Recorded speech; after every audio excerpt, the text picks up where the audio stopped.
मागचं 70,000 मायनस भरून काढून 50,000 आपल्याला लीड द्यायचा आहे. द्याल का? सगळी शक्ती एकवटेल होईल.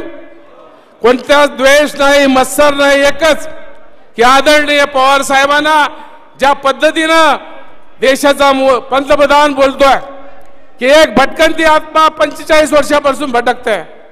आज देशाच्या पंतप्रधानाला वाटायला पाहिजे की एकीकडे तुम्ही सांगायचे की या शरद पवार साहेबाचा बोट धरून मी राजकारणात आलो आणि आज तेच पद्धतीनं पवार साहेबांना दिवसण्याचा प्रयत्न करतायत. कच्छ सावरलं, गुजरात सावरला, अशा माणसाला ज्या वेळेला तुम्ही दिवसण्याचा प्रयत्न केलाय, महाराष्ट्रातून ही जनता या भाजपला तडीपार केल्याशिवाय राहणार नाही आणि तो संदेश घेऊन आपल्या गावात आपल्याला जायचं आहे. चोपड्यापासून सुरुवात आहे. आता खरा कोण काय याची जाणीव. काही लोक म्हणतात की संसदेत भाषण करून